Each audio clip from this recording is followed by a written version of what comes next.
Football season is about to begin, and the first stop for Brian Kelly's LSU Tigers will be in Las Vegas on September 1st, matched up against the USC Trojans. While fans look forward to kickoff, on today's episode we're going to take a look backward, a little trip through time to September 29th, 1979, the night then top-ranked USC traveled to an extremely rowdy Tiger Stadium to face LSU, ranked at number 20. This is undoubtedly one of the most memorable and talked about games in LSU football history, despite the fact that the Trojans won the day, defeating the Tigers 17-12. The story of that contest back in '79 revolves around a game-changing penalty late in the fourth quarter. But rather than attempt to capture that moment myself, we're going to turn to the man who was quite literally at the center of the action, former LSU center John Ed Bradley. Bradley went on from LSU to become an acclaimed writer and novelist, with what is perhaps his crowning achievement being the beloved book It Never Rains in Tiger Stadium, arguably one of the greatest works of literature on the subject of football and required reading for the serious LSU fan. Tiger Rag magazine editor Todd Horne sits down with Bradley to hear his memories of that historic night and reflect on its deeply personal significance. I'm your host, Jake McMains, and we'll hear from Bradley right after this message from our sponsors. Hi, I'm Mike McLendon, and we're here to smash the capital city's trash. Smash My Trash is a revolutionary compactor for large dumpsters, sometimes reducing the volume of waste by up to 70%. This means fewer hauls per month and big savings for your business. Fewer hauls and compacted waste will also result in a positive impact on our community and our environment by taking up less space in our local landfill sites. Schedule your company's free demo today. Call 225-497-0101. Y'all ready? Yeah. Let's go. Come on. Tiger Rag Radio is on the air. Let's crank this thing up. We're statewide, breaking down the latest happenings with LSU athletics. This is us. Hear from the coaches. Put together a defense that puts us in a position to win the SEC. The players. Having fun and we working, baby. That's it, baby. The recruits. Show some passion and some heart. And those who cover the Fighting Tigers of LSU and the SEC. All those things are going to be there, which are important. It's 2 hours of nonstop LSU talk. What a privilege. I mean, you get to represent LSU. Tiger Rag Radio is brought to you by Cummins. Cummins creates power solutions that the world depends on. Helm Paint and Decorating. The paint experts of Louisiana. Louisiana Beef Industry Council. Max Home. And the East Baton Rouge Parish Library. Get ready to talk Tigers with producer Jackson Blackman and our hosts, Todd Horne and Jeff Palermo. Three great players that are better people than they are players. This is Tiger Rag Radio. So I'm with John Ed Bradley, and if you don't remember that name, I'm not sure why. He was a 4-year starting center for the LSU Tigers from 1976 through the 1979 season. He's a noted journalist and author. He's written 7 novels. He wrote for Sports Illustrated, The Washington Post, and numerous other publications. He lives here in Louisiana, and he also wrote, in addition to the 7 novels, a memoir that is called It Never Rains in Tiger Stadium. And John Ed, that's my favorite book of all time. I don't mind telling you that. Oh, gosh. Thank you, Todd. I have to correct you on one thing, Okay, though. go ahead. I didn't start all 4 years. Jay Whitley, Steve Estes were ahead of me, and then I came in and started at center. And I know we're going to focus on the USC, but in '79 I was the starting center for the team. But thank you for that beautiful introduction. No problem. And I enjoy being corrected, especially by you. But if I'm not... I hated to do it because those guys were my teammates and terrific. And I was proud to letter all 4 years. I'll tell you that. It was quite a thing to go from Opelousas High School to Tiger Stadium. I think I was... Yeah, go ahead. No, I was going to say that's where I got screwed up, because that's why I was wrong, because you were the first center at LSU to letter as a freshman in the modern football era. That's correct? That's right. Yeah, that's right. I got to play as a freshman, and I learned from the guys ahead of me. But it was, it was amazing to go to. We had played teams like New Iberia High School and Lafayette High School, and all of a sudden I'm in Tiger Stadium. The first game I played in was Nebraska in 1976. I had just turned 18, and they were the number one team in the country. So it was quite a deal. I remember it, like yesterday. So what was it like just overall? I know, I mean, I've already alluded to the fact that I've read It Never Rains in Tiger Stadium a million times. I was actually watching you play as a kid when you were playing in Tiger Stadium. But what was it like as a player to play in Tiger Stadium in that era? It was, it was pretty much the way it is today, but also very different. I think in those years, the seating capacity might have been around 72,000, something like that. And then the university built the upper deck on the stadium. The stadium had a real sort of haunted air about it.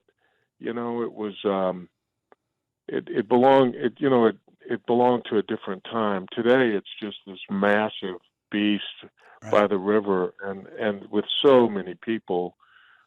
So it's evolved, and the bones are still there. I mean, the structure, you can find the old structure in the new one, but it was different.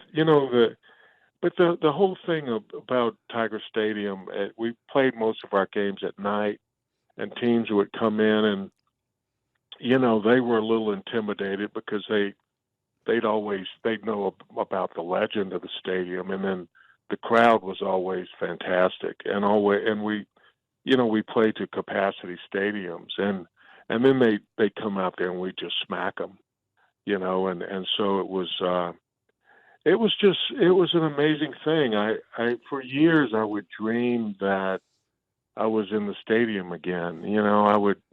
It just got into my soul, and it's been 45 years now, so that intensity of memory has diminished quite a lot, and it makes me a little sad because it was so important. When I was playing, I had no idea how that experience would inform my life and how it would give me a future. I started out working for the Washington Post, and that was my first real newspaper job. I worked for a small paper in my hometown one summer, but my first real job was the Washington Post, and the person who hired me, the editor, told me that he had seen me play. He had gone to the University of Florida, and he watched us play Florida, and he remembered me. He remembered my name, and he gave me a chance. And then, years later, whenever I would travel, I worked for the Post, and then I worked for Sports Illustrated for years. And people would remember, I'd see coaches, and sometimes they were guys I played against, and they would remember me, and and it was amazing. But even today, I get a chance to talk about It Never Rains in Tiger Stadium, and it means so much to me that people have read that book and and those who are fond of it. I'm grateful to you. It's just the shared experience of growing up in that area and loving the school and loving LSU and being in awe of Tiger Stadium. It's going to follow me to the end, and I'm grateful for that. And look, it means so much to me. I'm a big admirer of your work. I know you were a stud in high school. I remember you, and so thanks for liking my book. It means so much to me. Well, I don't just like your book. I love your book, and I kind of read it like I do the Bible. In other words, I read it constantly all the time. Oh gosh! And every time, no, it's true. Every time I read it, it's just like when I read the Bible. I pick up on new things. It's like you're such a great writer, and I'm not just saying that because we're talking to each other. I tell people that all the time. But the nuances and the subliminal things that are just embedded in the writing. Trust me, guys, if you haven't read It Never Rains in Tiger Stadium, you need to get a copy and read it. It's still in print, I'm sure, right, John? Yeah, it is. Yeah, it's still in print. It came out in, I think, 2006 or 2007. And, I wrote these novels, and they're sort of literary efforts, and they targeted a much smaller audience. And to have that book do so well and to be remembered and still read amazes me, because I think it sold more than all the novels put together, and it just, I've met famous people because of it. They've come to see me, or I've had letters from them, and from children, from young ball players, and from all kinds of people. When it first came out, I had letters from like people who the book is really about loss. It's because I really struggled after I left LSU and left football, and I missed it. I missed everything about it. My coaches, my teammates, the place. And I thought I was kind of weird. I thought, man, why do I obsess about this damn thing? But then when the book came out, I had all these wonderful letters from people who had a shared experience. They may have played tennis at Stanford or basketball at Notre Dame, or you name it. They played in high school and they missed their high school ball. Or it was just something that we all had in common. And something, maybe the reason you identify with that book is because of what you went through, and so that means a lot to me, that I was able to tap into something that was real to them, that seemed really true to them, and just finding a way to tell that story and cobbling it together and moving around in time, where I'm a boy and then I'm an older man and then I'm in college, and it was quite an experience to write it. I tell people it felt like it was in my fingertips. It was more like I had already worked it out in my head, what I needed to get down, and it was right there for me. And I'm sure with some of your work, you have the same experience. Yeah, it's just there. I can relate to that. But one of the things you just said that I really want to sort of go back to is you said the book and the experience that you're writing about with LSU, with Tiger Stadium, with your career as a football player, as an athlete, has taught you so much, but it taught you that it was about loss. And you experienced winning way more than you experienced losing. But 45 years ago in 1979, in a game that was not televised live nationally on TV, number one ranked defending national champ USC comes to Baton Rouge, and the mystique of Tiger Stadium somehow explodes on the national scene with that game, and it turned out to be a loss. But yet you write it was a win in many ways. Can you explain what you mean by that? Well, it was Coach McLendon's final year, his last season. We weren't given much of a chance. We believed that we could beat them. They were tremendously talented. I mean, if you look at that roster, it's amazing. They had 4 future NFL Pro Football Hall of Famers, pro starters scattered all over their roster. Yeah, they had 12 first-round NFL picks and 31 overall. Yeah. Yeah. They, we just, it was still the era, there was still the ghost of like O.J. Simpson hanging around the USC program. They were just so talented. Marcus Allen, Charles White, both of them Heisman winners. And I think we had a lot to prove. We had a really good team in those last years with Coach Mack, but a lot of our great players were gone.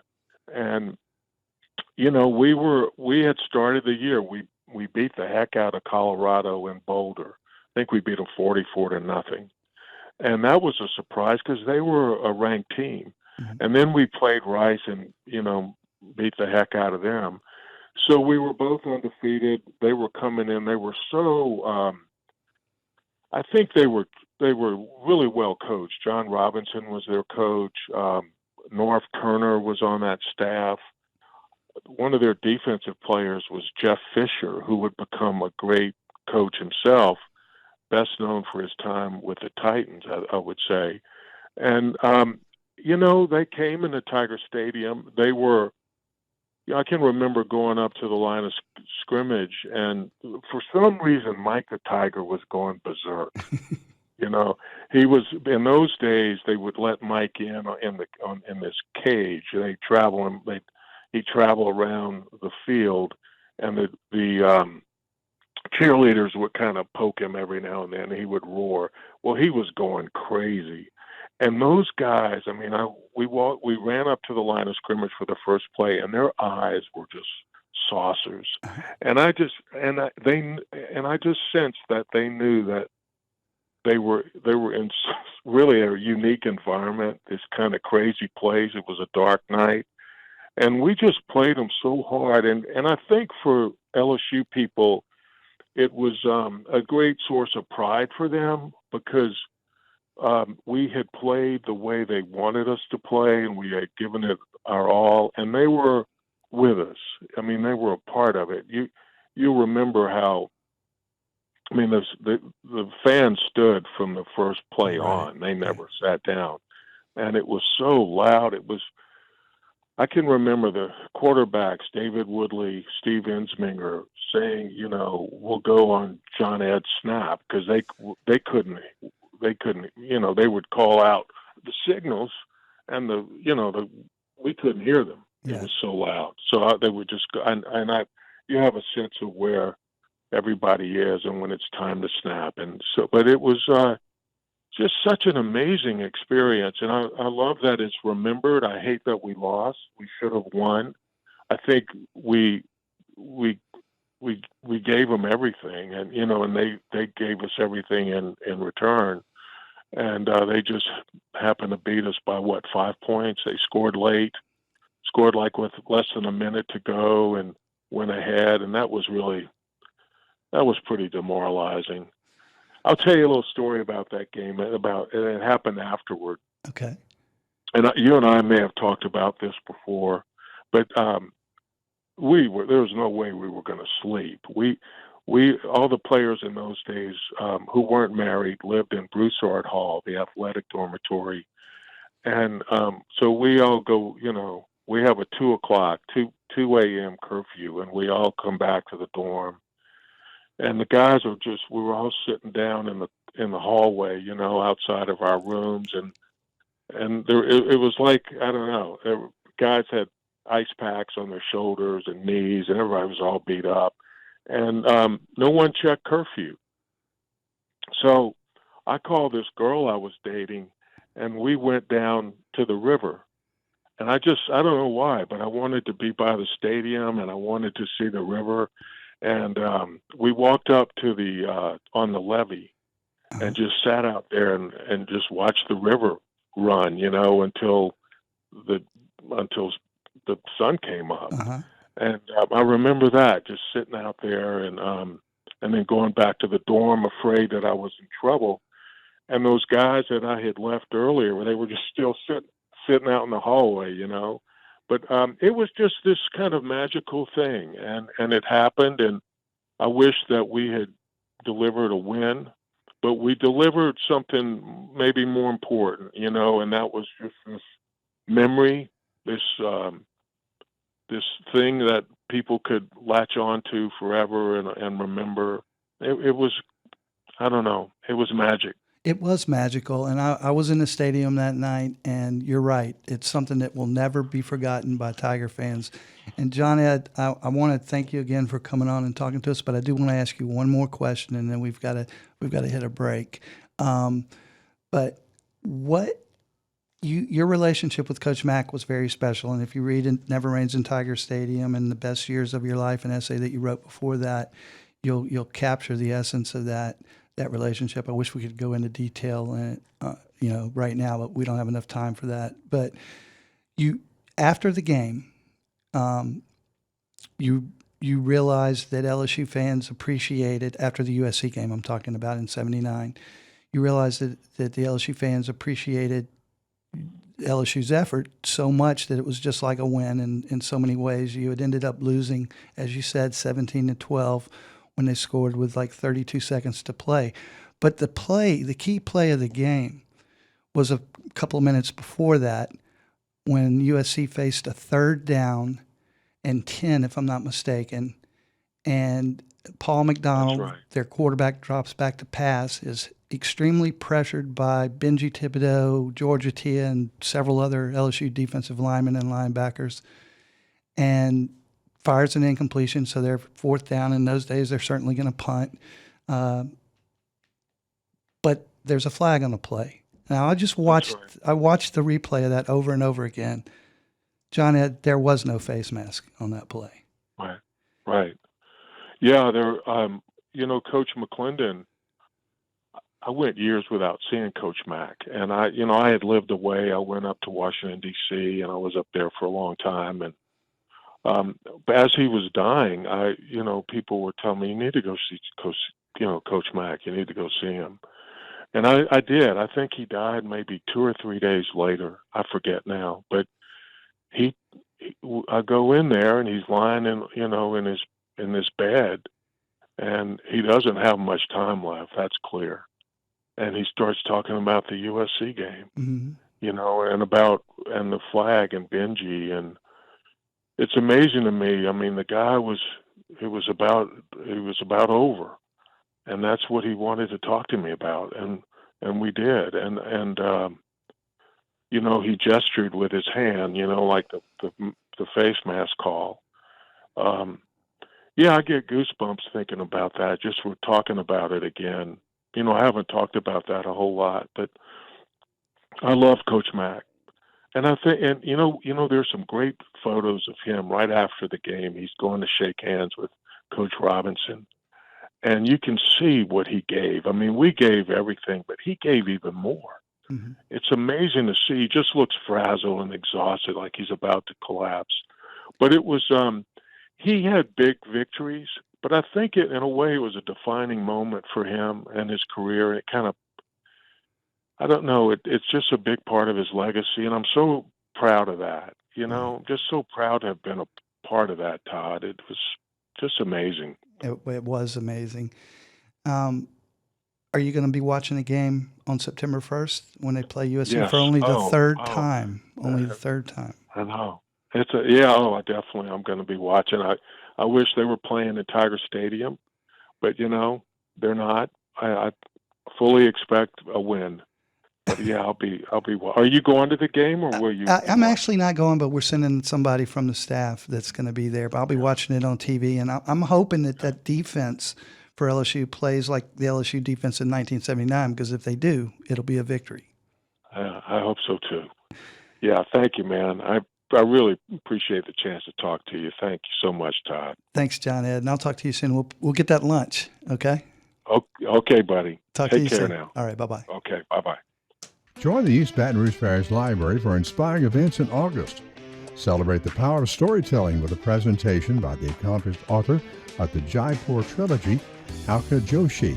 Listen to fascinating stories based on DNA and genetic genealogy at our Decoding Stories Symposium. And learn about the history of Baton Rouge with photographs from the library's digital archive. Visit ebrpl.com for information on these programs and many more. Get inspired in August. All right, that'll be it for today's episode. I'd like to thank Todd and John Ed Bradley for their discussion. We'll be back next week, but until then, stay tuned to TigerRag.com for all your latest LSU sports news.